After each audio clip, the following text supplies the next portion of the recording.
All righty. Good morning, everyone. My name is Jasper. I'm the Growth Marketing Manager for the Cloud at EDB. I'm going to be your host today for our webinar on how to simplify development with cloud databases using APIs. Today, I'm joined by Doug Ortiz, our Postgres DevOps engineer. But before I turn it over to him, I just want to review a few housekeeping items. First off, this presentation is being recorded. You will get the recording along with the slides after the broadcast. That'll take roughly 24 hours, so expect that in your inbox tomorrow.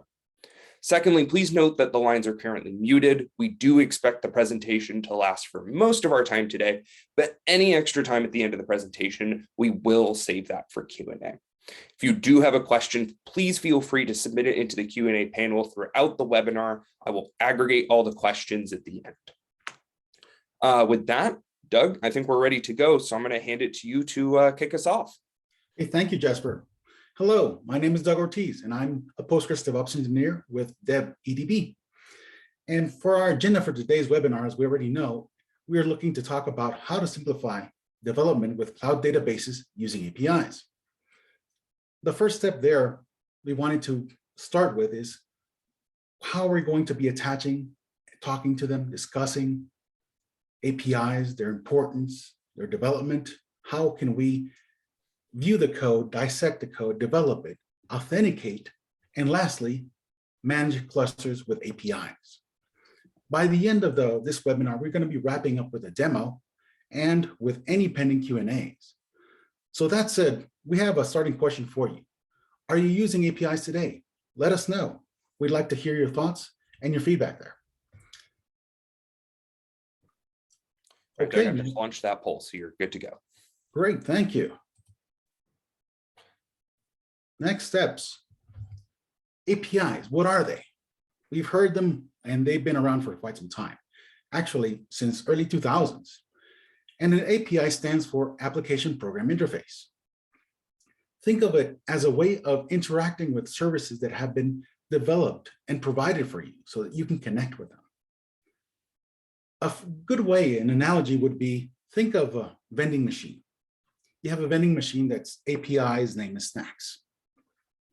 The authentication process for you to get a snack is to take your credit card or cash or coins. Either of those will allow you to authenticate. And once you are authenticated with a vending machine, a panel will show up, light up and tell you, make a choice of any of these coordinates being A1, B2, C1, C3, and choose your snack. Once you've made a choice, a snack gets served to you. That's a very simple and high-level overview of an API because it provides you a set of functions of how to retrieve data, in this case, your snack, how to communicate with the API, which you're telling it, I want from this place, this row, this column, this snack. You're telling it and interacting with it and communicate in a simple way. That would be the full purpose of an API is to communicate and provide services for consumption. That said, let's move on to the next item we want to talk about, why they are important. Well, definitely they're important because otherwise you wouldn't be here and I wouldn't be talking about this topic itself. So we notice here that we have a diagram and a consumption. First, when we consume an API, they're everywhere. They've been around for some time. They've exploded because of mobile devices increase. The first one, notice here, it's a mobile phone. The second one, we have a tablet. And third one, a laptop or a PC desktop. All of them are communicating to an API, which is in the cloud, as you notice. It's also known whenever you communicate with an API that you use a software abstraction layer. That's one of the things that APIs shine for. And because they shine with that, they make it very simple to not need to know the backend mechanisms of how to get the data, where it's going, which database it's going, which cloud it's going to, which tables are involved, which views. Any of these objects, you don't need to know. All you need to know is authentication, which method you're going to connect to. For instance, maybe it's called read, list, create, update, delete, any of those. And you send the parameters. Then the whole magic starts happening. There's an interaction and goes further and back, far and back in the front. All of that happens for you with the interaction of APIs. That said, we have some polls here I wanted to share with our audience here. Where a question is API usage, and we have 3 answers. Are we using APIs? We have 40% saying that not at this time. We have 55% saying yes, we're using APIs at this moment, and 5% saying no, but I have in the past. Good information. Thanks, Jasper, for providing it. Let's move on to the next step. I'm going to clear my drawings here and move on. This is going to be interesting. We've been talking about APIs, but now it's time to talk about how they came to be. I mentioned clearly that since the early 2000s, we've been using APIs, or they've been around since then, but actually they've been around since different iterations of them, yes. But the first one was called RPC in 1981, as you can see here in the diagram. RPCs were 1981, and they stand for Remote Procedure Calls. They worked, but they were not distributed. They were also tightly coupled, and they were not as useful or feature-like because it was the first version. You know, version 1.0 of everything is a lot more difficult to deal with. That was really its demise. It did not really solve the distributed computing issue that we are able to leverage today. Because of that, we moved into CORBA, which is Common Object Request Broker Architecture. That's we're talking about 10 years later. It started somewhat as a standard, at least at the beginning, and then it solved some of the problems that RPCs dealt with from the beginning. The demise of it was that there was no true standard set up. Then you had competitors fighting for setting up a standard, each of these competitors. In the end, none of these won, and that caused its demise. Politics rose because of it as well, which was the last part of it to not enable it to become widely spread. But that led us into the third iteration. They probably heard in the late 90s. SOAP. They sometimes were used in synonym with web services. SOAP is based largely on XML, which was one of its drawbacks. It solved many of the previous issues that the other 2 iterations had, but the payload was considered too heavy, even for a simple string, and in spite of it being in XML. But this next iteration is the one we largely use today.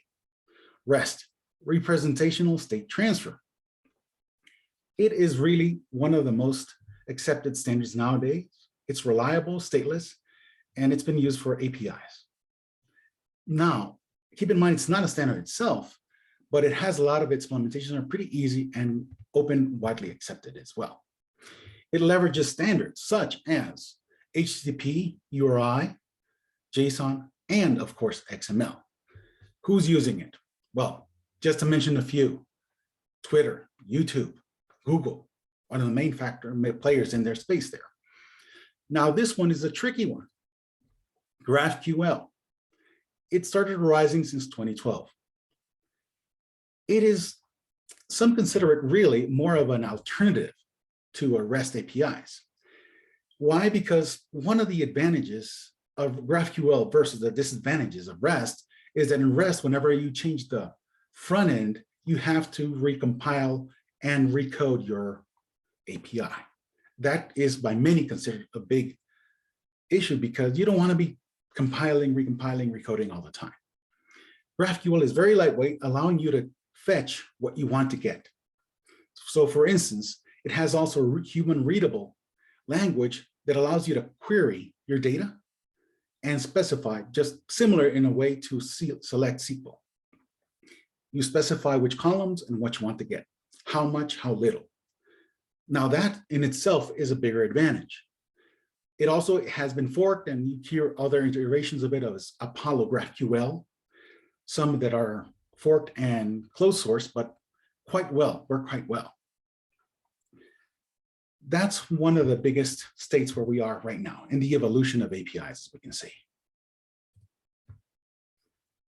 Now, let's take a look at development, which is one of the main topics we wanted to talk and cover today. You can see that there are many languages here that we're talking about. We're talking about Ansible, Go, Python, and Bash. Which one is ideal for development? Well, no one else can answer that better than yourself. Why? Because every organization varies. Every project has different requirements. And maybe a scripting language such as Ansible, something simple to develop, might be the solution to your current project. Maybe the long run might not, but you have to really think about what you want to accomplish. Now, each one of these languages has pros and cons. As you can see, Bash is scripting. Ansible is considered more of a scripting than a language itself. Python and Go, of course, are very popular, and both are going head to head. But Python and Go have their differences. Let's see what other differences we can talk about with them here in further down the road. We have a few APIs examples that we want to talk about and show you so that we can take a look and see what we're talking about. Let's start with Google API Explorer. Okay, let's take a look. We saw the static image, but this is the live API source, straight from the source. What are the advantages? An API must support you, give you a way of filtering or finding whenever you have many APIs. For instance, if I want to simplify and filter by SDK, let's type in SDK. Wham, there you go. Now we filter just by SDK. If we want for anything with MOB, we get to see mobile pages. Now, that's just a few of these experiences here. Whenever you click on the link itself, it should take you to a way of understanding what the parameters, how it works, what it requires, so that it can return for you, whether the get methods or the list, as you can see. Now that's it. Let's move on to another example. The Facebook API. Notice it has its differences. It's grouped by purpose. So for gaming, this is the link you would go for, the game payments, and in legacy web games and instant games. For artificial intelligence, for augmented reality. So that's one of the nice things that while it is static, you can still see that it's grouped and has specific purposes that you can leverage. Back in here, so let's do, we saw Facebook APIs. Now let's talk about how they relate to cloud databases.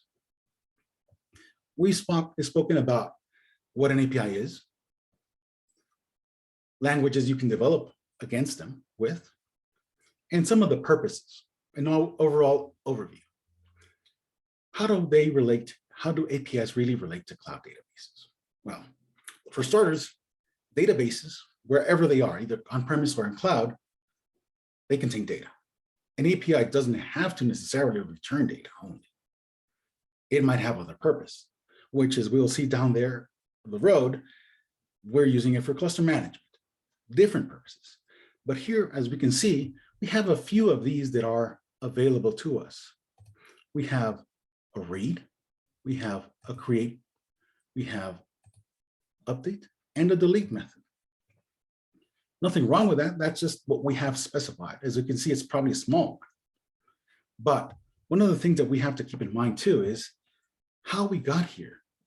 We spoke about and mentioned that APIs exploded because of the mobile devices increase. That also led to improved experiences and standardizations, which was great. It opened the door for even more functionality to be made available, such as event-driven APIs. And what is that? An example, clear example is whenever you go to Amazon, if you have your app or whichever configuration you have set for Amazon, whenever you purchase an item, you get an update either via email or via the app. Different case scenario. LinkedIn, You make a post and you eventually get some notification indicating you have these many reads for your posts, how many views. Just a few examples. They have led to more interaction, making them much more functional. And one important one that we don't want to forget about is utilizing them with microservice architecture. It's perfect for that type of scenarios. One other example that probably we're overlooking, most of us spend the time in some sort of console or command line. Well, what do you think we do there? A lot of times we interact with CLIs, whether whichever cloud provider that might be or other type of CLI. CLIs guess who they call. They call APIs. Well, we've covered quite a bit of ground here. So let's move on to the next topic, which is BigAnimal. BigAnimal was the chosen topic for us because it is EDB's database as a service.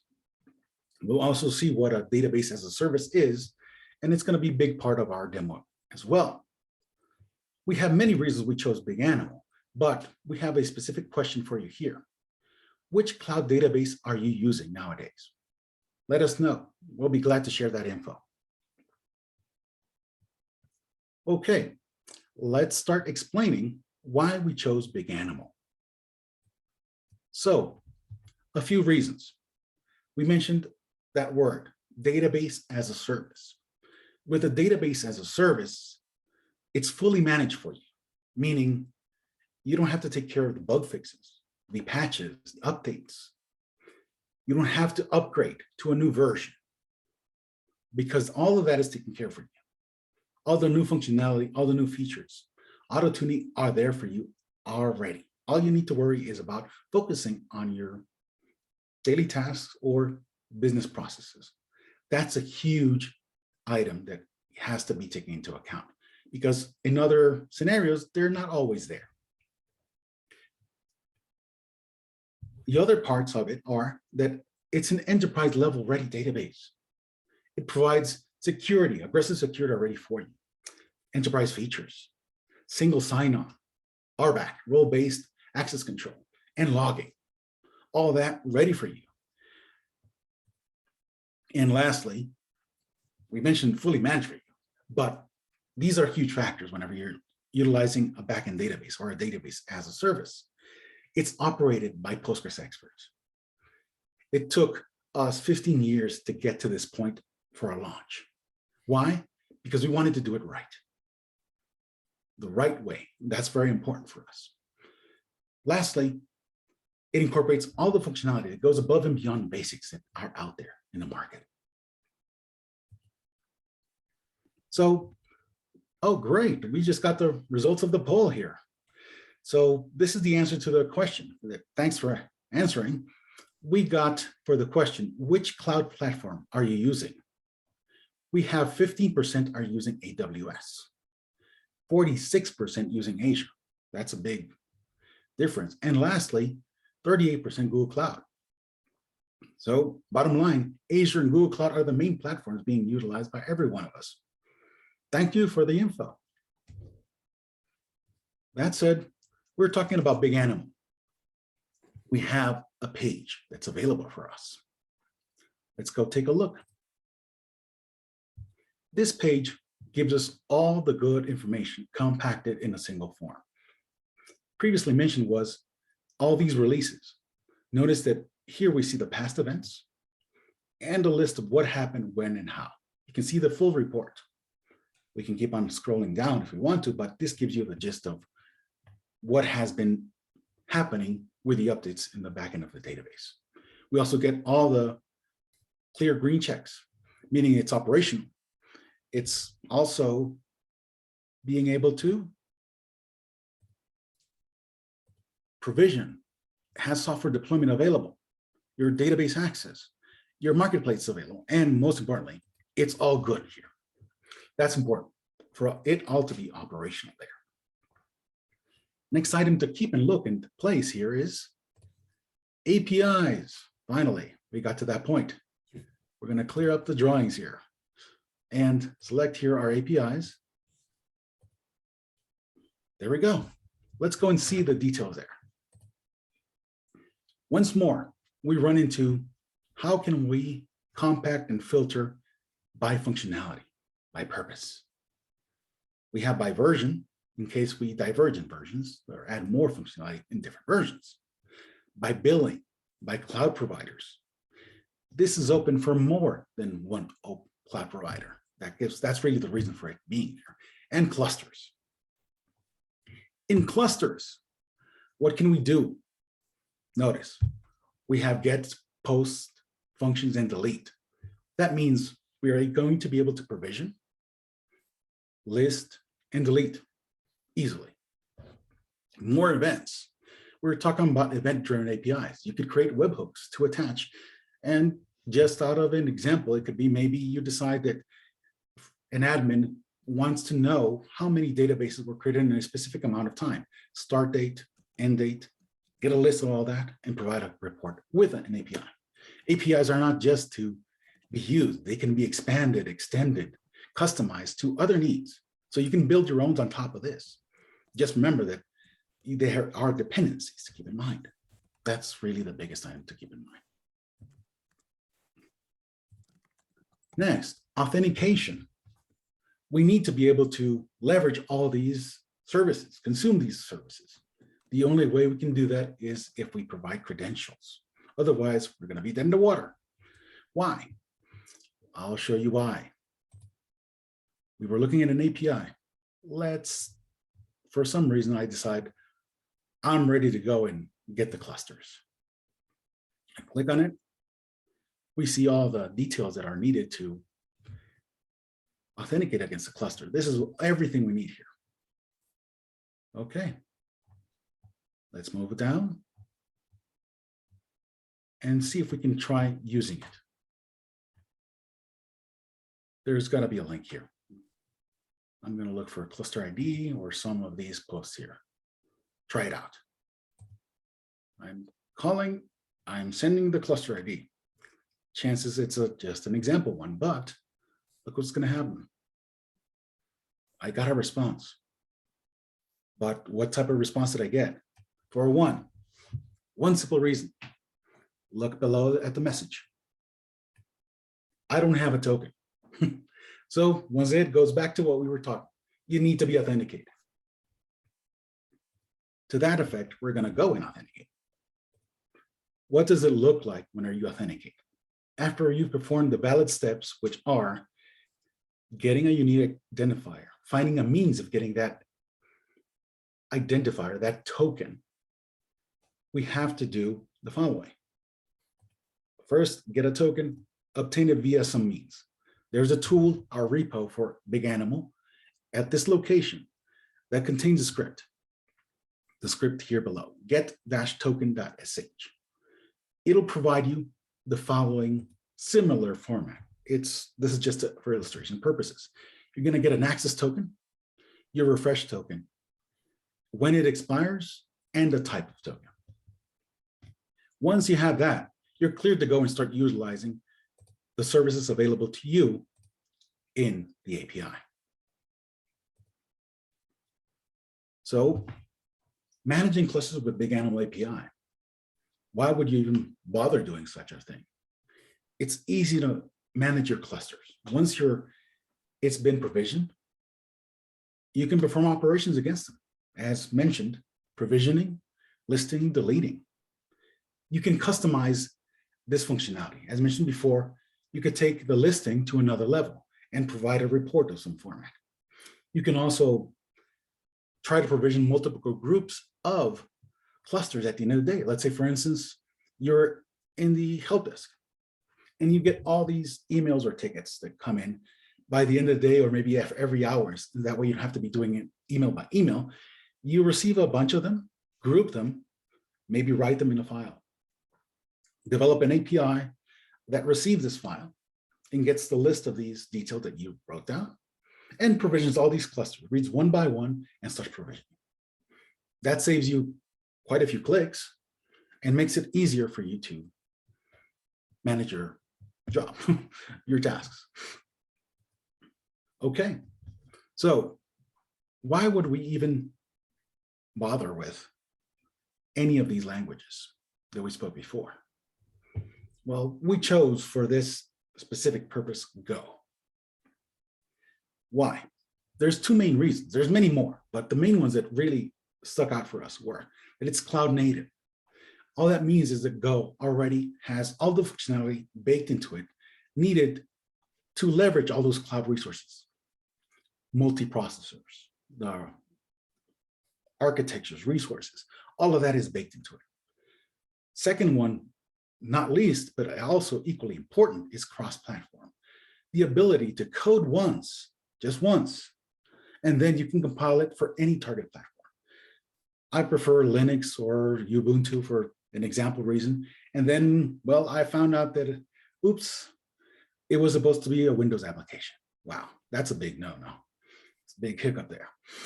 Okay, what do I need to do? No worries. I just go provide a new parameter, tell it what is the target platform of the compilation, and it's an exe. If it's a binary in Linux, it's not going to matter to you. You don't have to change any code because it's not targeting specific platform targeting for the functionality. It doesn't matter. It's just going to compile it to that platform, and there you go. And of course, for our demonstrations, we're going to be doing those steps: authenticating, provisioning, listing, and deleting. We're going to go and do a quick dissection of our code here in our GitHub repo. Might take a little bit to load, but once it's there, notice, and this it's open source. You can go ahead and grab it. As mentioned before, this is the initial. This is where we're going to have some details about the license, of course, and what this repo is about. For this purpose, it's BigAnimal, and we have other code here for Ansible, for instance. It'll be Ansible. Bash, the same thing. It'll be sh files. Python also. But most importantly, the ones that we really are demoing today are Go. For this to work, we need, of course, to authenticate. This script comes from that previously listed repo. What's important about it is the last part, the status, print result. This is what it's going to display once you have a successful token authentication. Okay, that said, let's take a look at the rest of the code. Once you have your token, what do we do with it? Well, in order to get to work with it, we have to specify a data.json file. This data.json file here tells it all the details of your provisioning, meaning which version of Postgres, which type of Postgres deployment, EPAS, which is EDB's internal Postgres advanced server, while it also can be deployed as a Postgres. It also has an insecure password, as you can see here, the amount of RAM, instance types, CPUs, the cluster name, and lastly, high availability, already baked in for you, as mentioned before. That file will be leveraged by this one that's going to provision the create cluster. Now, a few key important items here. We talked about Go being a very cloud native and cross-platform language. Another reason that it's loved is it has a lot of strong package library functionality in the community, and it's a very concise language. It's very easy to learn. In 55 lines here, we have a full provisioning of our cluster. We type in, copy and paste our cluster token here. Then it'll go to the API. This is our API URL. This is where it's going to try to read our cluster definition file. If there's an error, it will display it for us. And here's where the request happens. It makes the call, sets all the headers, and here's the magic. Final step, makes the call. Any errors, and then it closes. Status is printed. Now 55 lines. Now keep in mind we're taking 8. We have to shave off 8 lines from that. It's 47. Fairly easily readable. You'll find the same type of format for the other ones, which are, we're going to take a look right now. As for creating a cluster, for listing it or getting the details, it'll be similar format. You provide the token, and it's about 50 lines. Yes, I wouldn't say it's the best way of copying and pasting your token for every time. You could probably be improved, but gives you an idea. That's the whole idea behind it. It's quite simple. And here, you can add parameters. We were speaking about that and mentioning it before. I'm telling it, I want to get clusters that are named DO-GO. Doug Ortiz, go. Not probably the best, but that's a simple way to filter it there. Notice I'm adding it to the filter and then making the calls, respective calls. In the end, I'm providing the status. Not much of a change from the previous one. Few lines. Really, the whole body of the code really is less than 30 lines. The same will be for the deletion. That's probably going to be the easiest one. And why delete? Well, we're all going to clean up our resources in the cloud because otherwise it's going to cost you. Less than 50 lines. Same format. But here, there's one additional challenge. Your cluster ID. That is provided to you once you have provisioned it. Once that happens, you get a successfully deleted cluster. And it's no longer existing in your cloud resources. Okay. That's it. Let's go ahead and do a walkthrough. Go. We're going to do the talk and the walk, not just the talk. I'm going to start sharing with you. I'm going to stop one share and have to start another one.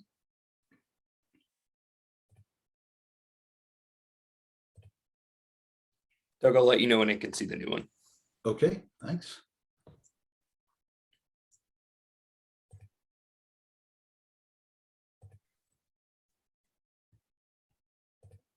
And I'm looking for it, so apologize for the delay. And here we go. Let's see. It might take a little bit to load just because bandwidth and all these latency, but it will show up very soon.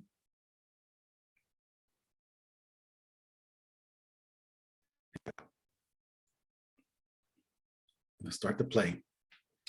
There it is. And it will snap into focus, everyone. We tested this yesterday. Notice, we called the script. It gave us a URL. We opened the browser with a specific token of its own or a code. We're going to confirm, click the confirm button. And then once it's verified, we will get that magical token that we specify. Have you finished login? Yes. And this big chunk of code here, string, that's our authentication token. Notice we get other details such as the bearer at the bottom, when it will expire. But that's really the first step. And of course, you have to have your account and all other previous settings, but this is the biggest part in order to be able to authenticate towards your API. I will perform the same step for the next video.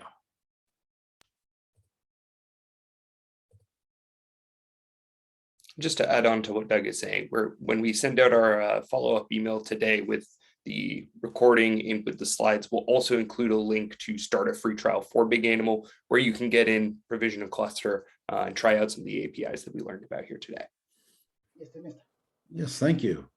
And notice here on the far right, I'm filtering by DO. We're just reviewing right now the data.json file that we spoke about before, making sure that it has enough details and it's filtering appropriately. Once we have that, we go to our create cluster.go. We provide, copy and paste our token, save it, and then we're going to head into the command line. Here we're going to do the go run create -cluster.go. And once that happens, it starts processing.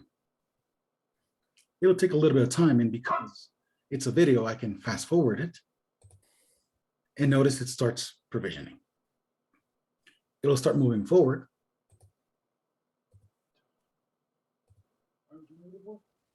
And then we have a full completion.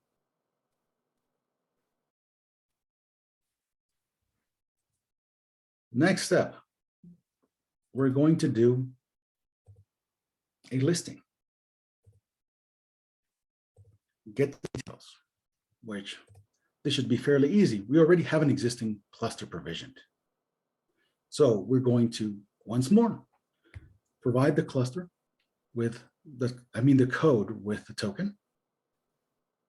We're going to copy it into our code. Once we have it available in our code, we save it.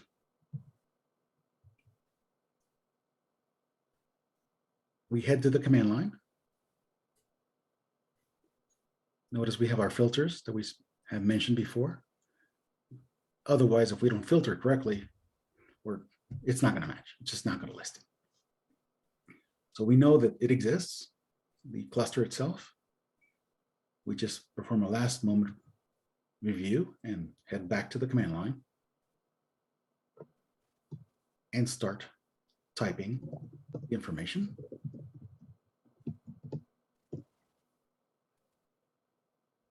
It'll take a few moments, and we get all of this information back. Notice that it looks like mumbo jumbo, but it's really JSON in the whole body of the response with details that do match our cluster details here. We get a 200 OK. That's what we first and foremost notice. Means it was successful. We get the name of the cluster. We get other details that are available, cluster IDs and other information. And that is listed there. Now, the last one will be deleting. And that's going to be as simple as it goes.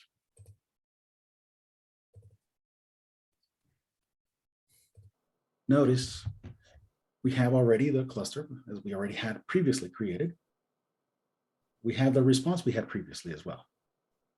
We're going to copy our token, provide it to our code, copy and paste it.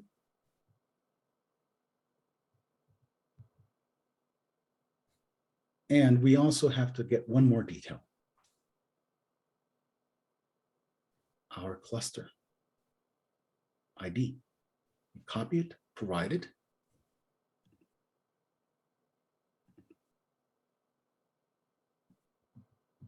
Once there, we're just ensuring that we have in the background our browser so that we can see the deletion occur in real time. And it says it was successful. Let's make sure. Boom, automatically gone.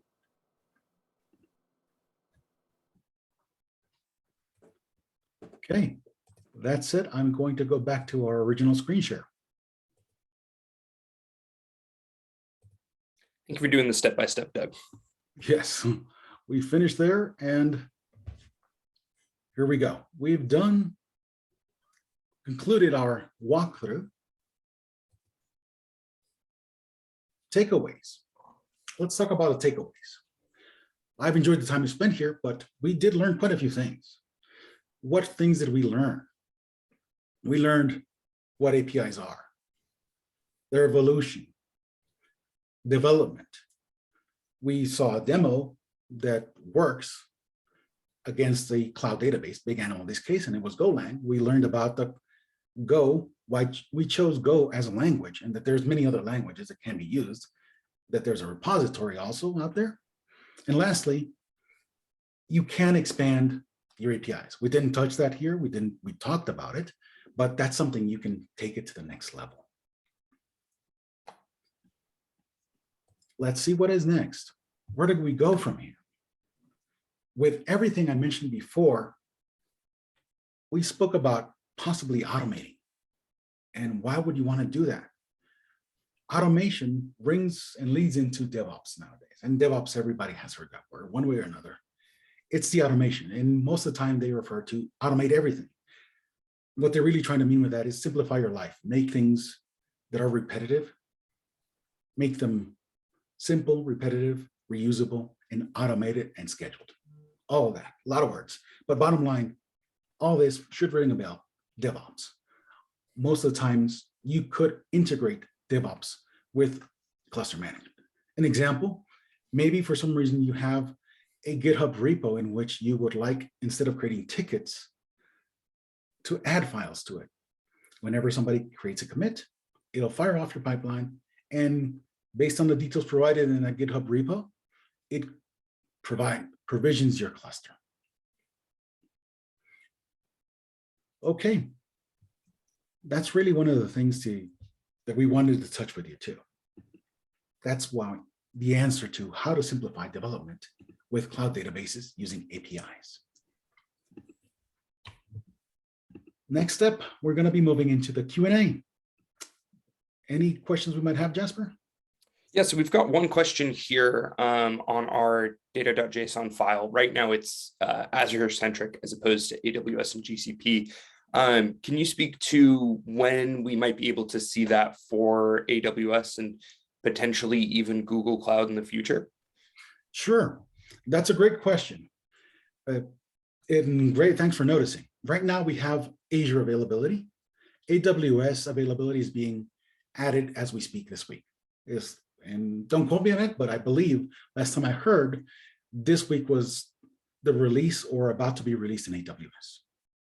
I know that GCP is in the roadmap, and I think it might be somewhere in Q3 or Q2.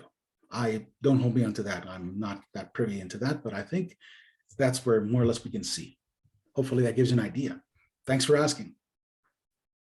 Yeah, I'll definitely back up the AWS launch coming out very, very soon. I don't think it's going to be out just this week, but if you check back early next, that would be a good time to check back in on that one. All right, so Doug, that's that was the question that we had throughout. I think we've done a really good job of setting everyone up here. One more thing I do want to mention again is that you will get a free trial link on our follow-up email that we are sending out today. But for now, I wanted to say thank you again, Doug. We are just about at time here, actually. Well done. We've come right up to the 45. So I wanted to thank everyone here for joining us for the webinar today. We will have the recording along with the slides in PDF format, so you'll be able to find all those links that Doug was talking about. And on that 14-day free trial of BigAnimal, you can create a cluster. You can try out some of those APIs that we discussed here.